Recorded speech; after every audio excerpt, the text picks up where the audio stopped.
సచ్చిదానంద యోగీశ్వరుల వారికి, జగద్గురువైనటువంటి శ్రీకృష్ణ పరమాత్మకు నమస్కరించుకుంటూ, త్రైత సిద్ధాంత భగవద్గీతలోని క్షేత్రజ్ఞ విభాగ యోగము అనే అధ్యాయంలో 14వ శ్లోకం గురించి తెలుసుకుందాము. సర్వతః పాణిపాదం తత్సర్వతోక్షి శిరోముఖం సర్వతః శృతిమల్లోకే సర్వమావృత్య తిష్టతి. ఈ శ్లోకము పరమాత్మ గురించి తెలియచేశారు.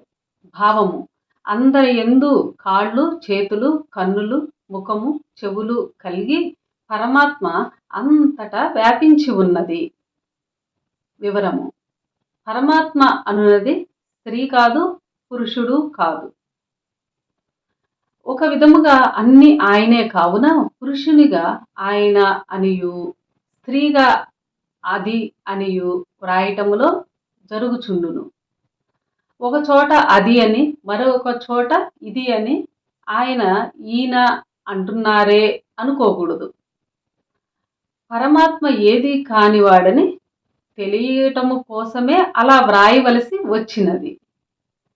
ఇక్కడ ఈ శ్లోకంలో కూడా ప్రకృతి పురుషులు రెండూ పరమాత్మేనని విడదీసి చూస్తే వేరువేరుగా ఉన్నవని తెలుపటమే సారాంశమని తెలియము.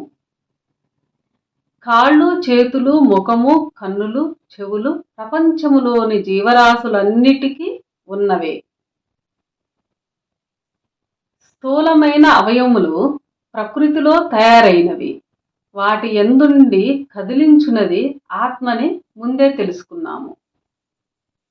ప్రపంచములోని సర్వ జీవరాశుల స్థూల అవయవములు, అందులోని సూక్ష్మశక్తి రెండూ పరమాత్మే అయి ఉన్నాడని ఈ శ్లోకంలో చెప్పటమైనది. స్థూల సూక్ష్మములైన ప్రకృతి ఆత్మల రెండింటినీ కలిపి చూసిన జగత్తులోని శరీరములన్నీ పరమాత్మేనని, అన్ని అవయవములు ఆయనవేనని తెలియచున్నది. జ్ఞానము ద్వారా తెలియ జ్ఞేయము జీవరూపమైన ప్రపంచముగా వ్యాపించి ఉన్నదని తెలియవలెను.